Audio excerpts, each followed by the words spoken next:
Enti yamu akwa babie Adom TV so ni asempa 94.7 FM na Nnawotwi Yi so na eguso a ye de some short time na kasima no be ye ensia na nonkono abo. We are going all the way till 10. Now nkoma etoso mienu no hu hia pa megidi say anapeya ye kasa na mimi obekọ most of these telcos or more offices na nkofo ato sant. In fact last week na me o Cape Coast ebra ekoba say kwesiada ye ende the similar registration no nipadoma na o ma gba pace wo ho na akwayo haupa. As we speak extension aba say September ending and ye the registration exercise ni nyina ye de beba na wiye, but there are still issues. We share the seeming tough war between the National Identification Authority and the Ministry of Communication. Honorable Esla Usu Edano, I say, tough war be cost, but we want to get to understand the issues properly. Now, Yashe, CIA Electoral Commission, Edia Koto, Emrashe Bejesie, say, Yami Adom na say, ye bie kwine, say, any continuous registration. Ghana card, Nemkwania dia, or the try, Mount Quine. Na watchre within the padodo say na ye kan Ghana card one more enya bie. So this is the conversation yeah ba ababefa Ora Osekwame Griffith is the director in charge of IT for the National Democratic Congress. Sanso na miami nua Kofi Ofosu nkansa mpenfo menu we de omo nya hoho dwumadi su kra ya de omo taba National Entrepreneurship Innovation program open your down open for Makwaba. Okay, but Kofi Mame Shasi free so looks like Ghana card and as a SIM registration the directive from the Ministry of Communication any ejuma so far National Identification Authority one more year in we pay so the deadlines some way somehow am I Ghana for bo ento womoyem. I hope you will agree with me, Kofi. Yo me da CJ. I'm say Afari 2021 October day the kind 1st October and a minister or you responsible for communications and digitalization. Me and my boss ever to just say yes started similar registration. I didn't think I started similar registration. Cyber crimes, any cyber fraud, any electronic money transactions move fraud. CJ I can say a quantifier and yes I'm ketwa.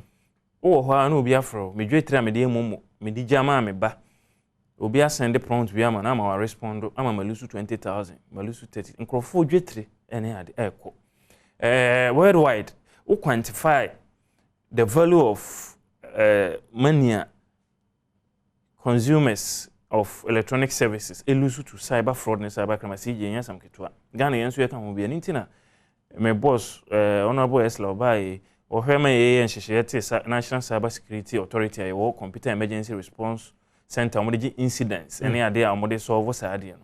Ain't here same registration database, the data integrity, I was through. Just a consistent, a accurate.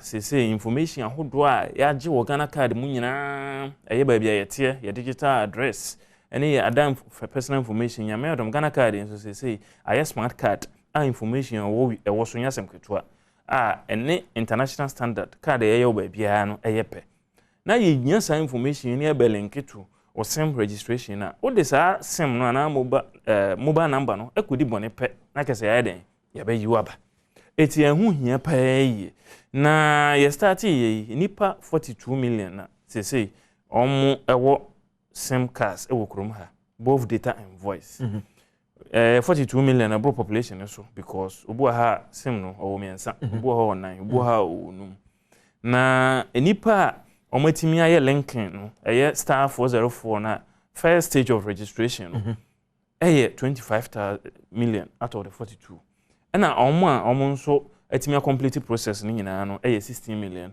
out of the 42 million na obebusa ho say ye de Ghana card between 25 million na omatimi alenke na keso omo de Ghana card da malenke where from that 9 million difference almost 10 million difference na omatimi anya Ghana card akolenke so omo nya den omo ko register emoto titu minister ekasa na nsia na odi to dwa say emra first once they come first 6 months and then obe ended 31st July March 2022 say the 6 months and registration sa 6 months no so ya minister beka say ye de bosome nan e ka ho because you be na etime nya Ghana card nipa na ekọ telcos offices, mobile network operators, any of agents also moko register. A sort by 90%. It is a DB any power. And I may be as a dance woman, MTN office moko register. Or Hana sort by saying, you do because you be account to be as NJ. Now, in senior extension, you be 31st July. Dance woman baby amity, a bank baby MTN office. I dear change minister by kind of me, me try as a picture and a cover. Some sister stations require a can once them. Why Mr. Vaka money? No, be anyhow. No, be anyhow. Meanwhile, the Sunday now, minister and a press conference and Lazino. Not a what bodom, Saturday and any. The minister and Anusi, I was in Cape Coast. Minister and Anusi, I say, any extension number, Mamma Kufina. It is some register Ghana card, one sense, no higher Becca. I have all the information. And Yammer, Emranka, Minya Griffiths mobile and 8 years come to me. And Yammer, the internet 8 years, Nipper card 1 million cromant me. But you agree there are challenges. There are challenges in the operations of the National Identification Authority. Adult population na enumpoya tiso about 15 because omani ehwe omobe hia kada ya nema dodo na every 15 years until starting from 15 years. 15 years above for no. Over population census na na omo ye be 19 point something million. Out of that 19 point something million no. Omo ye adults from 15 million based on recent population census no. Emu over 17 million ameno ka say ya mo Ghana cars. National Identification System, ya capture emu close to 17 million, they are printing on cars. Close to 16 million, aje on cars. Enti yetimi aye pa dodo na adult population enti enkuta on Ghana cars say no they are just about 2 million. Eno muntimi ye. Me gidi senhihye ya eguso ye. Sisi amene okasai NIA abie 276 district offices. Oma bie 16 regional offices. Oma bie 34 offices across Ghana Revenue Authority and Registrar General's offices. Oma say bie satellite offices. Stadiums. Kumasi Sports Stadium. Tamale. Ho. Work. Any idea? Ni nyina eboa ama yetimina unim say baibu okora oma tum because ye extended deadline no. Amanfo ajako. Nti ama say say places na NIA san bibie kan ho no. Obi ani ho biem. Omo say scripture ni pakaka. It is a satellite offices ni bo oma eden. Oma tum. But say ameno kase ne Prof, I issue statement, Prof. Tifa, say, a near marketing kitty be an year card and so to say, Ubu ha and a card I copy replacement. Ubu ha, why intimidians into a person causes an idiom card so. Up this any replacement of cars no. Not first, year original offices and Quano. Or my issue statement says, here and with free 8 August. All the 276 district offices are. Okay, for what opportunity, I have that release here. Yes. My main can kind of intimate more in discussion. And and as a free national identification authority. Just a bit of it. I say the National Identification Authority (NIA) announces for the information of the general public that it will provide update of personal information, i.e., change or correction of personal data and card replacement services across its regional and operational district offices as follows: Monday, 8 August.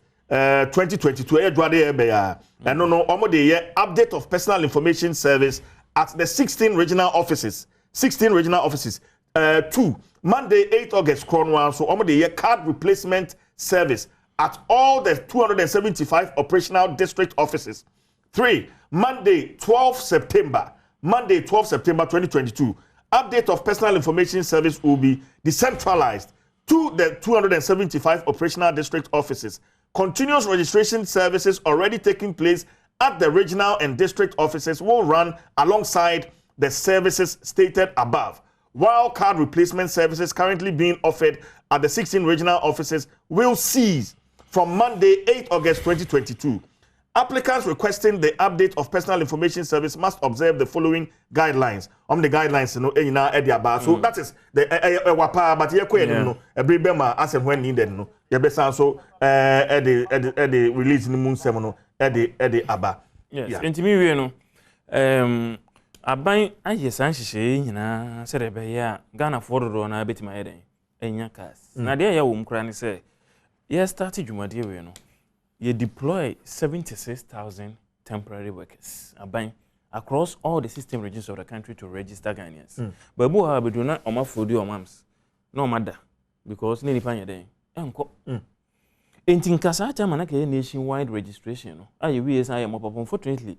Yeah, you do baby no covered it in who beji mama social distance at the hand. But some I started, enka ye nyina de ho hyem yesa me ka Ghana ye nyina ye ka ho emoto no Ghana fo suban ye nyina ye ka ho because we period and for the link your card anytime mo de koye last stage registration wo agents na say MN offices na difference no wa pa enka nipa 76000 aban efa omutu omuka so omunko around Ghana no omunko register obia no e de omo machines kosisi ho na nka Ghana for do na koye a enka e bia nipa do na timi ye den enya omuka it was not until say ye be link Ghana card no to same registration answer na manfo hu the agency in the saying need to get a Ghana card and a bank for no so bam e can say very soon omo ko start update your records of Ghana cards so na ma we mi no and start ma ye nua no ye den e start so omo ho ye ha no makoje omo Ghana card so time so no na unfortunately nationwide registration so den atwam ahende into opa just okọ district office bi and opa update just okọ work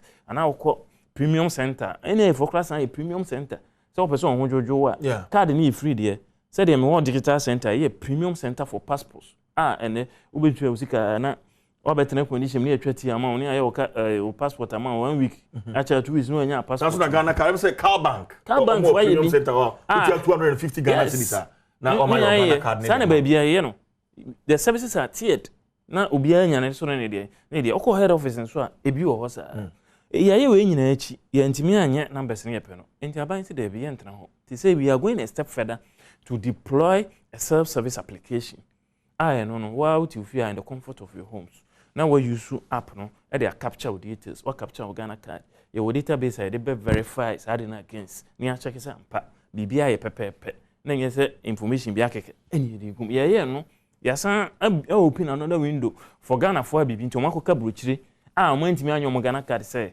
In Primping, I can say, we have given them up to December 2022 so mun use omo passports enfenye registration na emum nyame wado na aba Ghana na obenya Ghana card ana say NIA for enche bi ombekọ brochiri missions yakọ register Ghana card ho yenso ombe start na so omo ba ho na akoye ho ha na we use Ghana card details na dey update sa information na the passport there dey okay okay all right we nyina ye kwanya ye fa so as much as possible ye benya 100% coverage okay na yetimi register Ghana for nyina because Ghana card ndey ye po yempo eyemra ne se ene ma bi wo ho ane ne yemfenye aye du ho amebo brane me samba osu bi o ba me call Osei Kwame Griffiths eso who IT background from where you sit then now for say aside young kasangasa yen human nature I say ye moto ho me ye no china ma ha koye me ye no china ma koye what has been some of the niema SCC acquire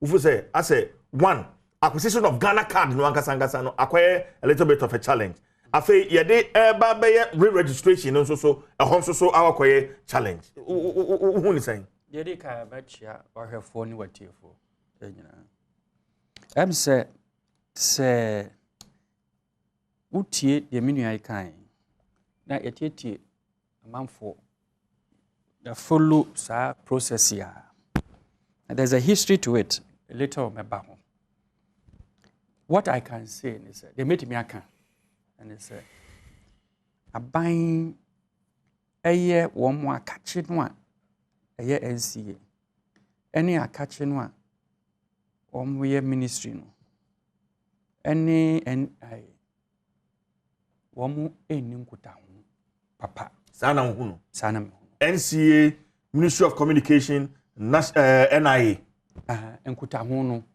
se wo mo di kura wo fom ase kire ne se se utie se obi free NIA kasa asem be kan nkom obi so free ministry kasa do be ministry for say won't be ntwen NIA for say o ye kura ye adwuma no deadline bi adim na your friend say ya be pepre ye ho say sim card nti ye di ye be rashi ni akoti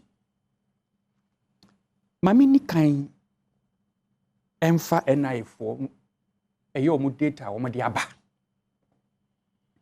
first of all so wo koye registration bia ye bu bibia ye friend registrable population enipa dodo sign ena ewo Ghana ha wonu mu edi mfia wo se wo betro mu din no nipa dodo sign e wo eno no abaya kachia e ma usa information statistical service omne kan ye nyina statistical service NIA for koye no from NIA for no ankasa no kire say registrable population no kire say nipa wo ho a wo se yetwere wondin no 19.9 million.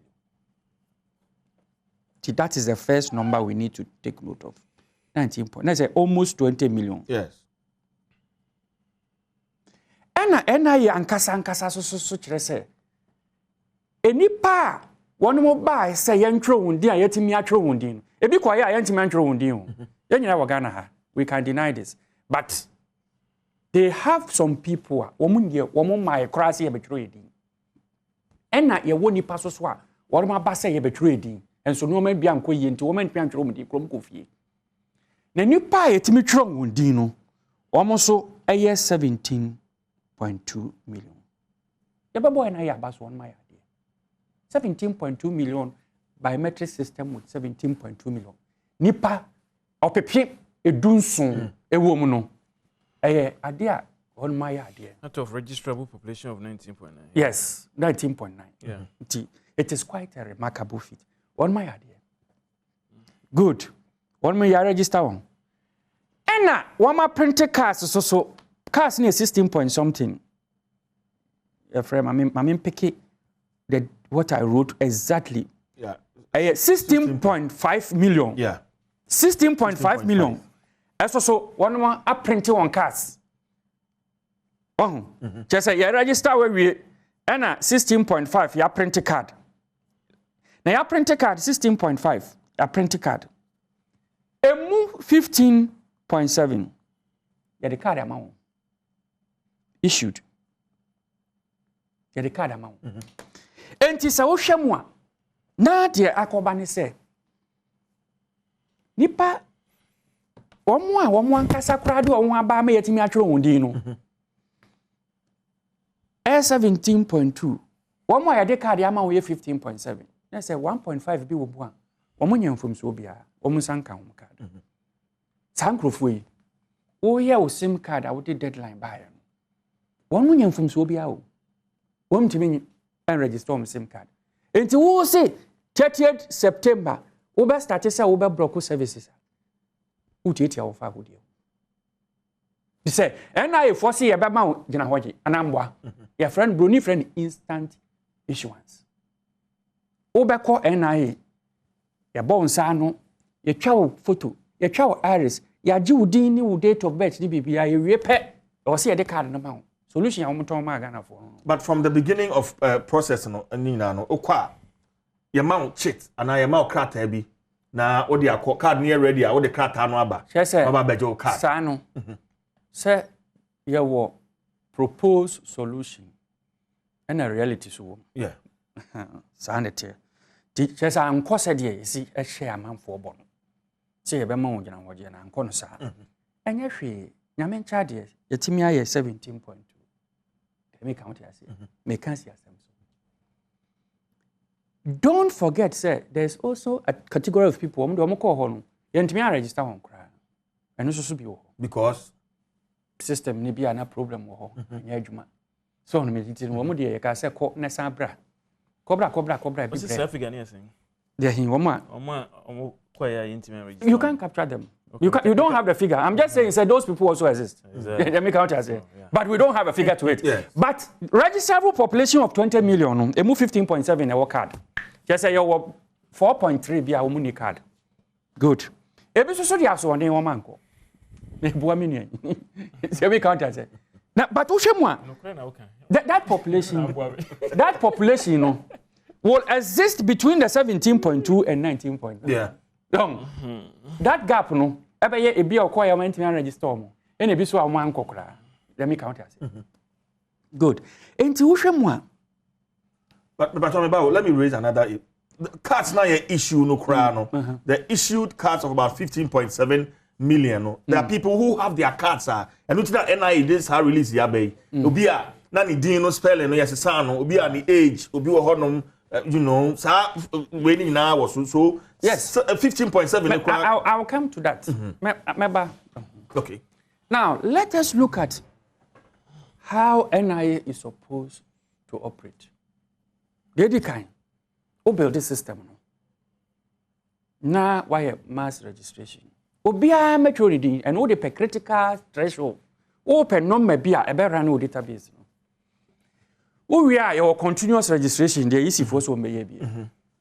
And no, actually say, the war can be them. Obi or Honoma, also be registered nipa wadi 15. And I know only 15, never 15, and never be registered. Yeah. Obi so ne card no ho atechema. Ebi kura sabi obi de hama abo chip no so na say. Sa nipa kro no, untimi nka say mo register na SIM card. Wan hye da no de hama na boss so say me pese me register SIM card tinam de hama boss so. Bia na dwuma oye na ma na ba sa. Ebi so a wa no mfom so ntinu, ni din no wa antwro ne ye. Ntinu o de koye SIM card registration na. Wo be ko no, ya say na wo ya say afro kwadwo manu. Ebi so ya spell udin kwadwo manu a ntinu ya twro din anya ye. Wano so ho. Obi so di ayira. Yeah. Ebi kura tutu bottom phone na tu no bottom yi na yi na ya fa na yi. The card ya ka ho. Anya no fom so a. Sa nipa no, ono so ye entitled say obe register the SIM card. Yeah. Since no, the services must be available to the people. The release ya uyi kire say obi ama deadline before the services are available. Sa nipa kro odi agro. Because o tie ankofo fa odi. As it kire say, as I speak to you now, the whole Ghana replacement, any update, a happen or airwork. The whole Ghana. Yeah, regional offices. What they find is the regional offices, no, they have issues. Reality, and solution proposed. So they make change. Okay, I say from Monday, regional office be chassis. Say our regional offices say I can say and one can say Monday be chassis. So card replacement and updates. An update. Card replacement and updates. Say me kasa. Say current system no. More or less, some of the specification I personally wrote it. But you know, so maybe to home, and you know, I understand how the system works. Okay, let me allow me to flow because I usually such important. I don't do politics. I state the fact with so that we can have a clear mind where we want to go as a nation. So we mention good. Say one no release no say me walking can was a Monday or date no 8 Monday 8th. Regional office will start replacement and update. Yes. This is anyhow. The Ghana hanyina. So be per replacement, or be per update. Nan ko dia ko any SIM card anko enya. They make out as here. Good. And we have one factor. And no cry here can regional offices. Or can you go see district offices? Sa district offices no. Almost see one my centers. I would what 276.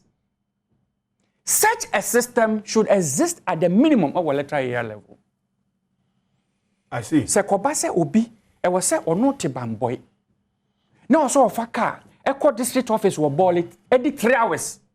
F 15 cedis and 20 cedis. E ko ball in no kokoye ni NIA card.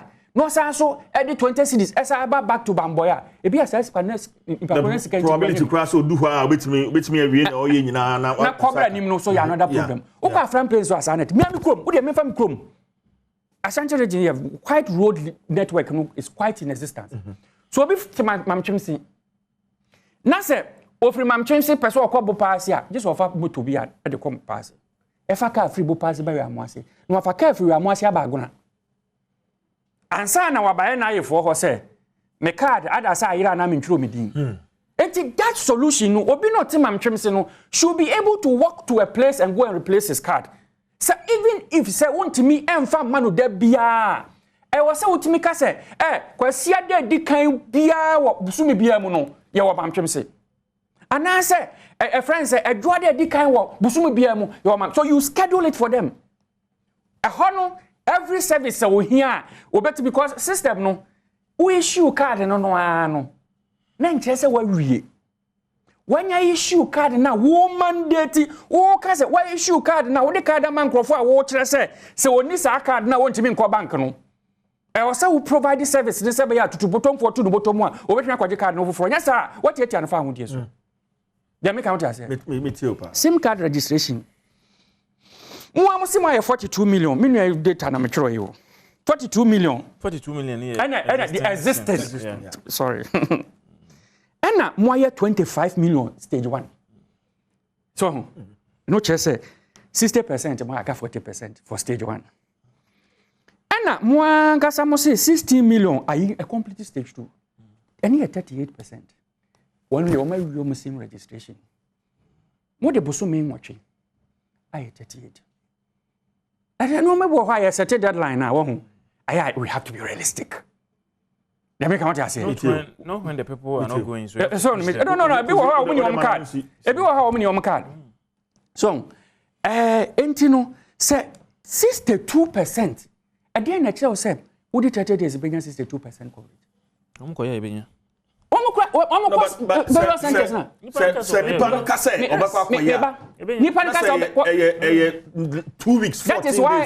That is why I'm telling you, sir. Institutions, first of all, they are not talking. First time I mean, who said they are not talking to each other? And say, we had a deadline of 31st March. Yeah. On the 22nd of March, and the minister will announce a postponement. Obi aware na ye bi so why mistake. Because I have mass registration. Your last week is where you get your most registration. One we about 50% of the last week in the Are we encouraging that? No, it's not. It's not a matter of. It's a human behavior. We have to model our solutions around. I side with the question of Bisaya. We can't continue to encourage. Mina to boss Imam Kasem Joe. I decided that 10 years crowd. 10 years as some. What me bam? Somebody can make us make cassette you. Meet you. Hey. When you are your solution, you model it around expected human behavior. Say na at the end of Obi who say she so on me channel. Very good. Say services. The most important thing is the most important thing is say your dream pen so be. Well, can we stage 1 25 million? I link you on card. 16 million are complete. I think yes, the application be. And here they Self-service application. First of all, telcos capturing biometric are wrong. Me what time metrics for. And the way almost so capture no so no. And also so cry a bone crack and also so you're wrong. Your decision to capture biometric are wrong. NIA say NIA capture biometric and use. Every 2014 and President my shares are say no more procurement of biometric systems because or maybe here one civil biometric system and one criminal biometric system. Civil biometric system NHIA yadi normal civil no so criminal biometric system yes so we call crime scene no watch fingerprint and watch chrome for no abonance na dey good database bim say menu so okochira dey say wo konkola ho and now we have bank. So scan intino yankohwe database wo mu a na criminal. And a civil one yes or civil it said NHIA DVLA one many good. Ghana yanko as at 2014 near to 11. In fact 11 different biometric systems. Wow. I think the minimum was about $60 million. I yanko need me, excuse my language. Yanko need me. The worst part to cry is say the worst part is say within a span of 1.5 years, near top company back was Sergeant Mofo license in Prenu. And NIA bought Sergeant Mofo EFIS. Bank of Ghana bought it for e-switch within a very short span. When political, because a lot of those things happen before our time. Some also happen to it. I'm not being political on this matter. But whereby, at that point, a letter came from Professor Bani. I said, no more procurement of AV systems. So there's a moratorium on procurement. Obi Antobio. NIA munyamajuma in such a way. Oko NHI or say NIA for new phone number. One way, almost 4 fingers instead of 10. Why I design no. Sen Kamea politics make us me the subon bebo for time on design system no. So no. But we went ahead and updated whatever we needed to do, wrote the specifications. 2016 December, factory, Brony Frame be factory acceptance test of the current system we are running. December 2016. It issued the first card in September of 2017 to the President of the Republic. I can say in confidence, say, MPP for a pen drive a grand cancer system, no issue card. So we went somewhere.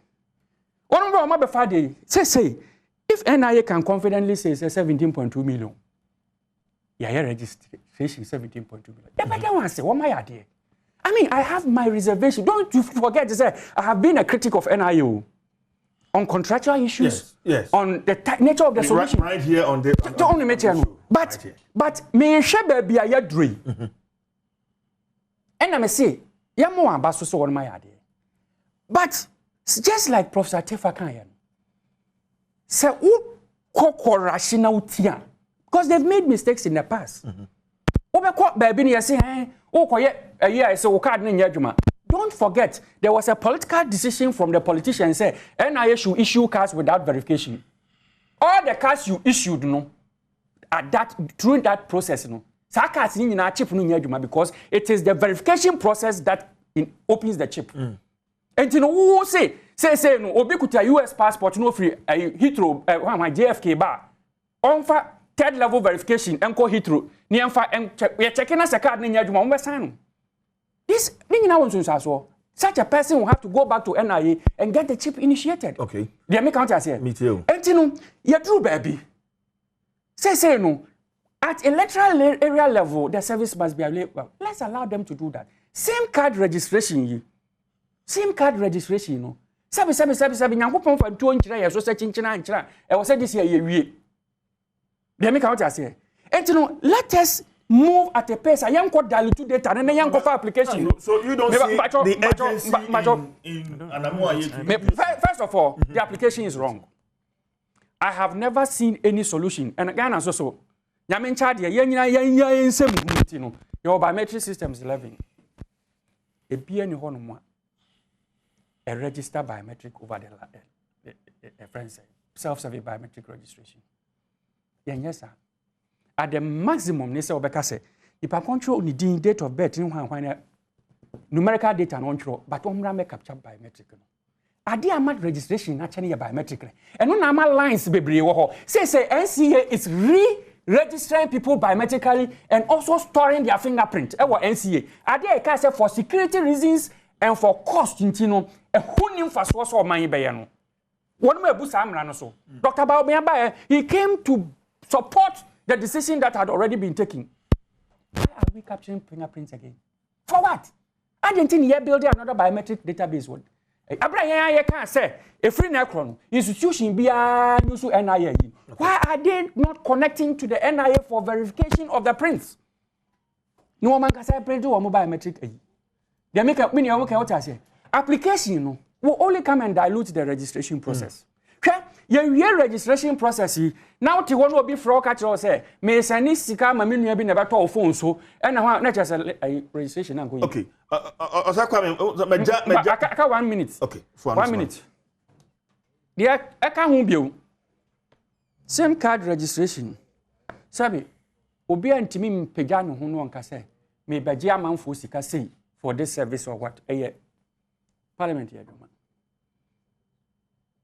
Which parliament approved the 5 cities? And the 5 cities could hear them. Say, well, I will say, share here 25%.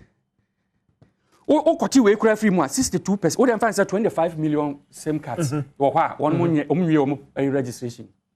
A 5 million crack will use a year. Application, yeah. No much you have 5 cities, 25 million Ghana cedis. Now, first you cannot application ban you 25 million Ghana cedis. Okay. Where is the money going? Or see your team Mate ni awa kan nyina say, but my question will be said. Now abanyana mo O2 going digital. Yes. A Ghana card in eba beboa. Metime to sa na mo. And so there is some sense of urgency. Yes, a Ghana card no. I mean etime to sa na mo no. Yes. Okay. Eti baby aba be dru sesi you think say Jamayema 3 years crown and yes, I make the make say. That's what I'm saying. You don't understand what I'm saying. No, I got you. I got you perfectly. What I'm saying is that out of you know, yeah, what 17.2 million. Yes. Who check here to be over 80% of the population. So the services must be available to the people because so 20 years na say also be faka etuesi ka bia be 50 cities ansana in and out ansana sanka card no hwasa nipa no nya service ka no ntua bida. Nya say bia won pese obeye o. Ye won krofo ho no so a wo man 100 years kra won de won ko. San krofo no nyom no ye hwe omo ehihye mra. They make out one man here, she says, I be compel one mama. But there are also people there. Or no, who can say, ne card the crampono, say, yeah, Juma. That's what replacement card. This was bank crying. At Nanu TV, so it will be so free boku, or better than 2 weeks, and still I will yarn card and coin. These are the things we are talking about. Timelines, at this point, I'm here. What? September ending, deadline. December deadline. Here. So September ending. Yes, SIM card registration. So when we are, I would withdraw your service here. Who take your microphone? No, you are, of course, because NIA see 1.5 million people. That's what I'm saying. Yeah, me too. And he says, no, NIA 4 register 7.2. On my issue card, on my issue card, 15.7. Oh my idea. But idea of my there's a gap of 1.5 million people. Yes. So 1.5 million people. If say by September ending, one card no register. There's any panel. So one man ni voice want me phone call because if say one register the same. No, but 1 point how do we whip them to It's not a whip.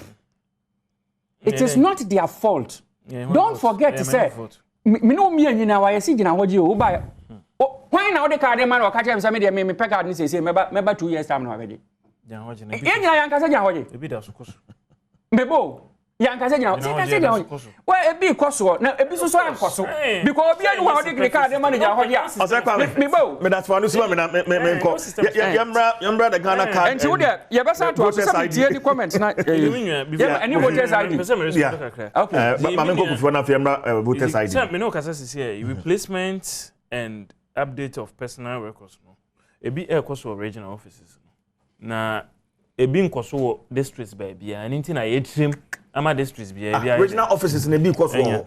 Yes. Read your release. Replacement services are currently available only at regional offices. Read your release. Replacement services. Of course, regional offices. Be apa be phone lines. Se o muntimi ko replace o cars. Oh, nipa o so yes me nyanye. Me ye no do ada. Wo so say wo. No, general statement here can about. CJ what the release no me here. No, wait, I'm talking to you on authority. A statement that Professor Tifa send me. Say replacement services are currently available. Bro, for them any there. Replacement services are currently available only at regional offices. Training and piloting of update services is currently underway for the districts. This is Professor Tifa. But you can release. Is it the American?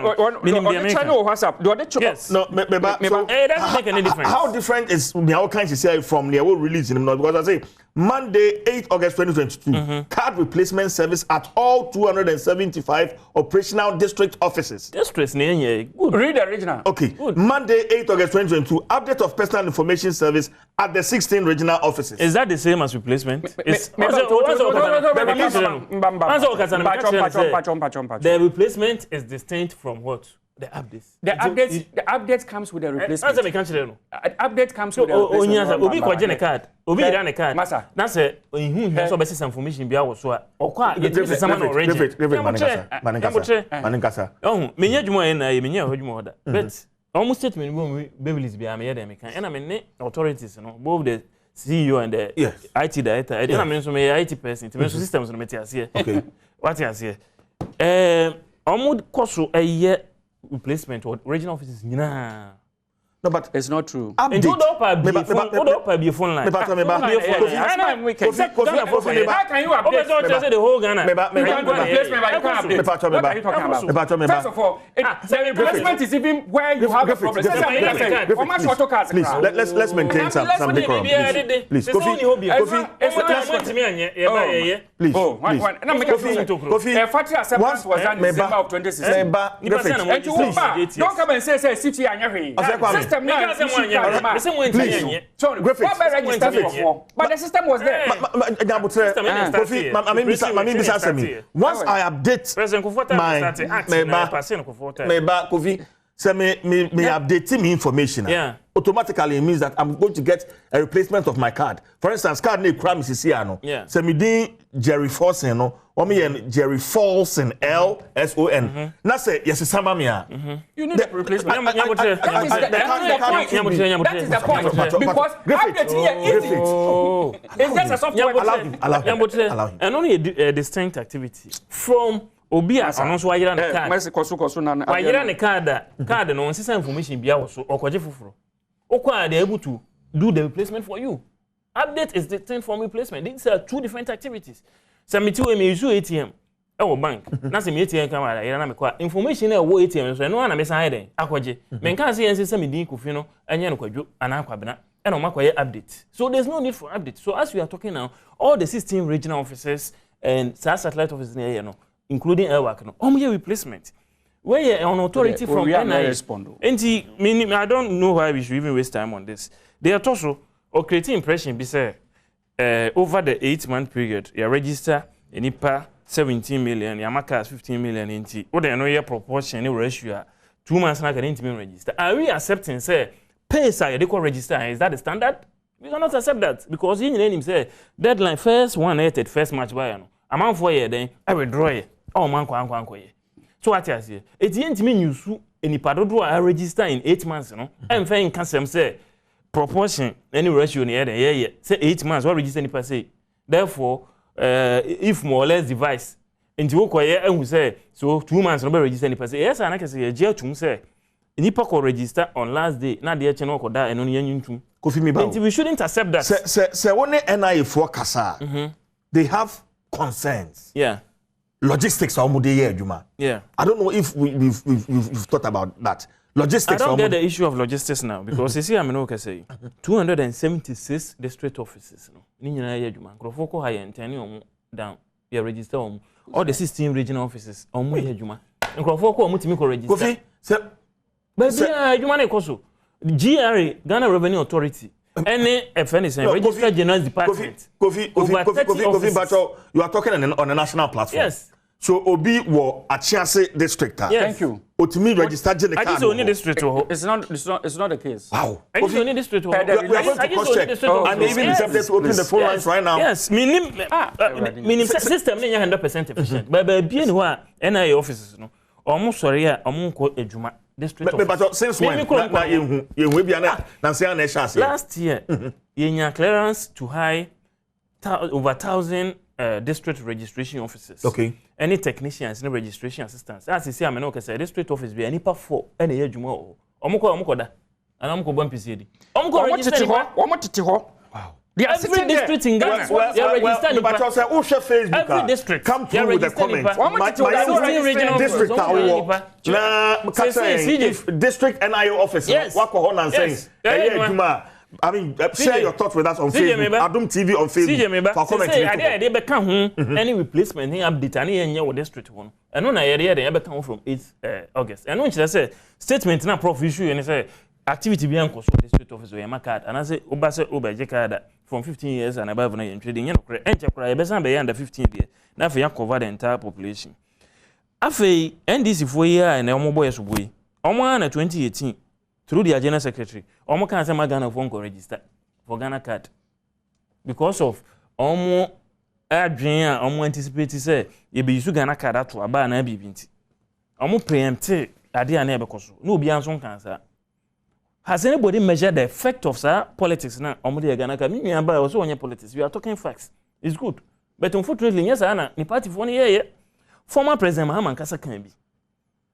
Any John Mahama leads campaign to reject Ghana cars, City News. Oh, yeah, no. I will respond to that. Oh, yeah, no, Sunday you can. I know who register Ghana card. But for NDC for I'm not to check. Last week Saturday, Professor Kenatefa, right here on this show, I say, Drada ebe 8th August. And a district offices and regional offices in the Bifiase aye. Debe one thing I say. No, please. We can play back that. Hey, I did. He was on Zoom. I was part of this process. Oh, first NIA we move kono. Nipa na ejuma wonya no 103. 130 something. Or 300. The figures are here. I will get you the accurate figures. No, I'm not. It's not an indictment. I'll have the figure here. I will look for you. It's an indictment. The person me tell say, oh, yeah, but say, me say 130 something. O say for time kra. Yeah, clearance account. I'm going to read it to you. Yeah, but say, why a statement a Professor Tefo Akoye or Parliament report? Akoye or Parliament. Untimi ntwa ntro nkyerɛ. Yeah, clearance employ over 1,300 since 2022, 2021. Omo register nipa district. Nipa so say nipa na ya form na ya twi omo ka district 44 each na omo ko ye den. One thing prophecy. One thing I say on TV. One thing I say. Then the press release cry was here district offices afa na be replacement. The same thing he said last Saturday is the same replacement. Exactly. Replacement in update without issuance. Oh nyabotre. Obi kwa register ni din say me de kwadwo mensa twem de propaganda card no. Eno nko na me ko say ma ware me din asesa. Eti sisa medina na update card. Why are you confusing the two? These are two different matters. Eti card ne de omo ma no ma wan omo ye. At the full phrase say they beka ho any replacement and update. How is it difficult to understand? We rocket science. Em wan say we monti ase. What you say? Na mu wi a na masan ba ye Stubborn Academy. Honorable Sam George. Okasa ma NDC wo IT niam o Parliament. Asan ba kan say Stubborn Academy. Ye de yen register sem ye nye. Na mo tutu futuro gu nipa ni so ehye Ghana futu kupa se mo nkoye na se du ho na se yentimi achieve target na mo san ba TV so no we dey so abeble mu ye se ye MPP fo na yentimi anye me wa mo so mo time nyina mo yentimi ama 1 million cash kra in your 8 years ye buy less than 6 years the records are there 19.9 ye over 17 million in the database. National identification system. You also inherited the system from us. It's our system. Stakeholders engagements and National Identification Act. Time, how long I can say? I passing in 2006. So act now a basis for NIA and if the framework ni BBA Professor Nesdomo eco start here. Mona mo here. President Kufuor start here. What else here? But 8 years, no more even 10% of what we have done in 6 years. Okay. You couldn't do that. At time, you found Komonembra, a futua, former Electoral Commission boss, Dr. Afari Gyan. Right. I remember also your understanding of the CIR, Electoral Commission, at the Akoto Parliament. Right. I don't know, but listening to a couple of NDC for no. I say, CJ, before you continue, CJ, where Thomas or West Central, or see good morning. All the 11 districts in Upper West region have NIA offices. Thomas, they are the other offices. Maybe let me quickly respond to this. 30 seconds. What do you know? First of all, Macase NIA for Yemu Ambasso so my 17.2 million registrations. Mekanisa. But whereby problem on or see it me can. NIA afena one more tre one more human late. Jadi kanu. Regional offices here working. We see replacement ekoso. Update your software. Update ni say we change you din. Update ni krampo no say ko ba say we be print card and na man complicated. Enti replacement ekoso I dey update into me koso. Me pampacho. So no me che. Replacement because I didn't update into me. Update no ne say. O ba o si oh e bia me age kura me date of birth. Eh friend saying 7th year and 17th. Ni update your records software. Your boss no make sure say una aba ho. Ni ya update we. Now we see a prof statement to speaker. A friend say replacement their course just yet me print card wo. That is the highest level of complication of their job. Printing the card is where the problem is. And we the course name of update ni nyanya ye. Eh adanko dada do. Because even update ni bi wo ho it warrants a replacement of card. So this is we didn't work card so chest or see a printing card from out. It is the highest level of complication in your card printing. And you cannot say yetimi update ne yetimi printing card name mom no yetimi nya update. Obi atia what technology na sia obesere. Enya rocket science. said you can obesro so on the that's point number 1 it is oh can't tell me say update into me so regional offices are it is an acceptance to say there's a problem with replacement so that is number 1 point number 1 no number 2 Ashanti region I was in Ashanti region last week yeah man in 1 week I went to about 3 or 4 NIA offices, district offices. Okwa omo ti ho. CJ. And a cars na omo printing no. Instant issuance na anya adwumanti no. E wo mo hostel no. E wo manim. Enti I even suggested say identity na money DCs no. En kasa. Na won mo sra omo no omo fo mo pick up no. Sa mo ti hai na wo pesa wo ti agona. Wo pesa obi di efri bamtwemsi. Efa car be miensa eba no beji ni card no nipa krokra no watimi abona mane se card no agora watimi mo na mane so ni meche no ebia wa ye press release no obia no o sorry akoba dey no press release nya giba on the side okay ose kwame dey make out say yes enti no ye momien kan okura tira man for anytime we have had a solution Dr. Afari Gyan say why any registration no he commission 6,000 centers at the electoral area level. Okay, but I'm ready to Yamra CI and so any foot to Dr. Afari Gyan, the electoral commission. The kind. Mamin church bibi. Ewo, ni yenhunu anamaya isi for pese wo mutu. Sebe ya Ghana fo bia be informed on the matter. Emra ewo ho ne se utro ankura din a electoral commission wo mo registration na hodo yes. Baako your friend mass registration. And no one we almost started biometric system. They went down to the polling station level. And it will be a dean born in San on BPR. Uria, there were limited registration. So on Mechen. And also so no. Ubako down to the polling station level. For a beer 2 weeks, we say Obia went to me and showed it in. And I said, friend, what 18 years no. Omra maturity. So on mechen. And yes, I work continuous registration. And no, I already be a friend 10 adi. And what is Supreme or the course Kodan Supreme Court for say. Minianum. Mini and your church rodin. Now the fact is that mini ha me ko di power man on yaban. You better do your church rodin we. And no chesa minya Ghana ni. It to about say to me. Mumie kwana ni entry na Supreme Court tie asiema. And a man so started continuous registration. Nini na mu no. The ID card no the ID card I would be 4 as a 5 and a year. One more old EC card no. E ka ho. Emra be o ma bia no old EC card no ka ho. Ena wo mo san age driver's license. NIA card say wo motimi issue. NM say NHI and na ebu Ramadan versus Electoral Commission e bo enu gu ye no. Yeah. So, you know, I'm 4 or 5 cards. Time one, a current electoral commissioner, current friend J. Mensa, Madam J. Mensa, a buyer. Was on your card, I can in no Wabagu. Na Ghana card and quantity bedroom. Then you catch and say, so what is Sano Bemwa? Problem I will be say, Sam Samreno, and that there can issuance of 15.7. Samreno, not be the upper west, upper east near there, not issuance in 5% to cry.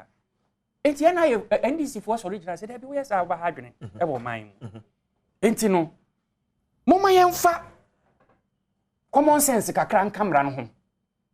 Na yen who say, see a cassia the Ghana card on Kwaya. At least one old ID card money was old ID card and pay you.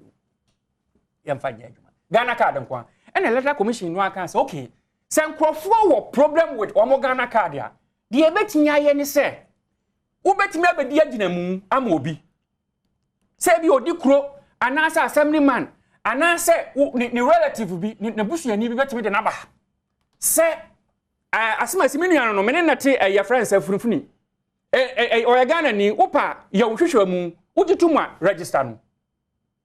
I know you're Jinamu.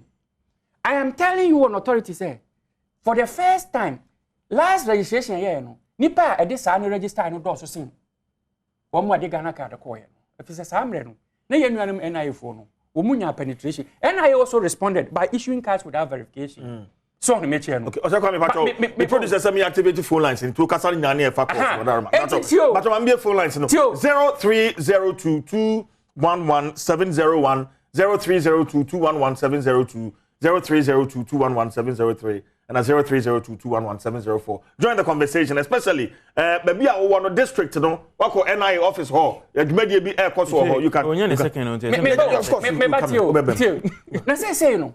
Easy for us omo latest see and omo dey kon. Omo dey go twa dada dum. Ah say sa enyinamudie no kra no ye be dey ye be ye free. That is your understanding. No, it's not my understanding. That is what the draft CI says. Say no. So Ghana card in kra wo. Uko throw into a buy ye. And that is dangerous. We have, of course. Okay, but Dr. Afari Gyan, what is Wakasada? Okay. If you say one kasa is in one mother, and then Wabakasa. Okay, me that's it. Kofi, my member of Mesamba, Hana for your course. 30 seconds before I come in. I'm watching you live on Adom TV. I'm a worker at NIA, and the other panelist is making some unfounded allegations which needs to be corrected. There are 3 different services we provide. 1, new registration. That is those who never registered. This is being done at the district offices. 2, replacement without update. That is missing cars. This is being done at the regional offices. If you phone soon, I will come through. And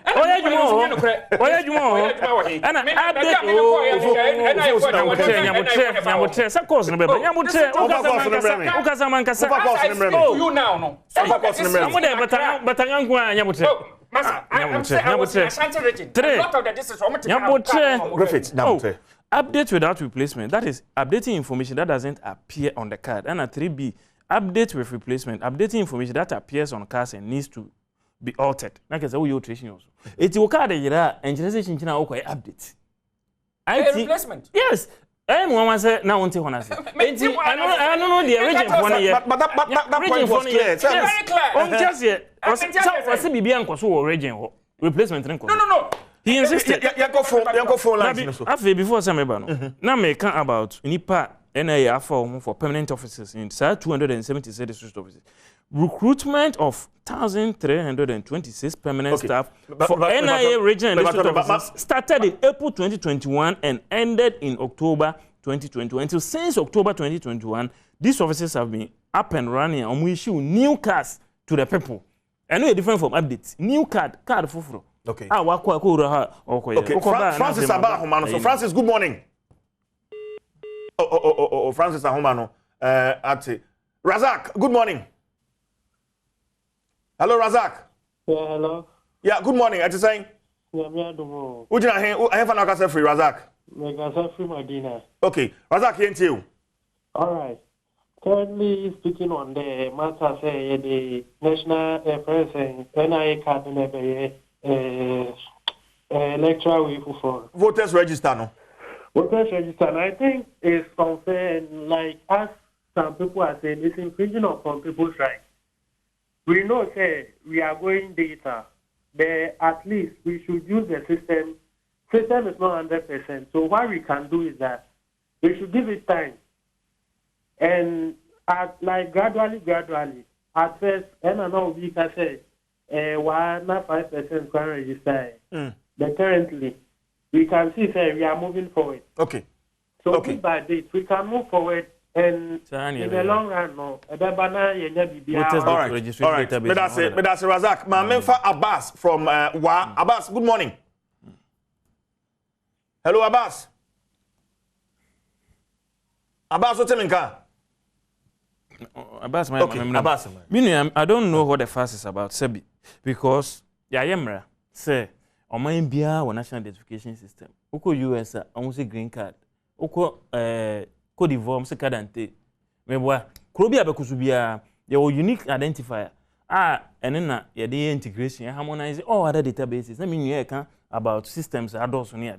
As you see, a I know as a central database, and they connected. As well, Obama, Obama, good morning, Yentio.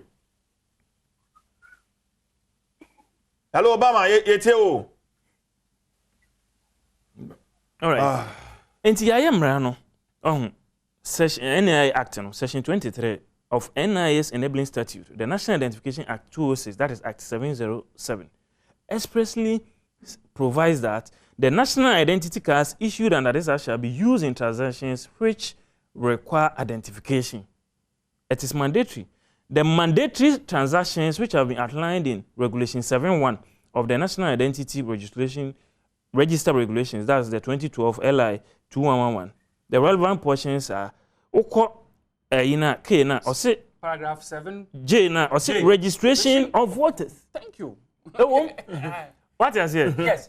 National Voters Database in order. So next time you talk registration of voters in a situation in the situation that we find ourselves now. Voters register. It is a main continuous registration. Many Evans and Gasa. Evans, what mean car into? If say to the database na kune akofa abeye fresh database. Hello, Evans. The database is there. One wo be bi aka ho no. They say what Ghana card into register na kofa ka ho. How is that a challenge? Are we encouraging people not to do Ghana cards? No, we are not. We are not. So I don't get it. CJ. Ghana card no. Ye gitum so obi abeye bi. E ba cho ye gitum say Ghana ni bi so Ghana card. CJ, me here answer ho. Okay. E ba cho. Ye gitum say CJ. Ye gitum say CJ say ye gitum say I was say Ghana ni be Ghana card there. Any je Ghana card na kwa your continuous within the registration. team Jerry Forsen. So nkomo no entwa so ye fiefiem. Empenfo am ne omo twetwe nkomo opani oda nip ano Kofi Ofosun cancer and ori osere Kwame Griffith IT director NDC and edujumedi ebro. Mamenda me production team ase, technical production team, camera guy sound. Obia na menweshe Benedicta Gogo. Today is your birthday. O school or University of Ghana Business School. We last hour na Kofi Ampedu. Welcome Gumasum sa. We did the chief Jerry Force and Nyame Adoma Nnawotwi next week Saturday. Best answer the Abraham free. The price for greatness is responsibility. Akrao.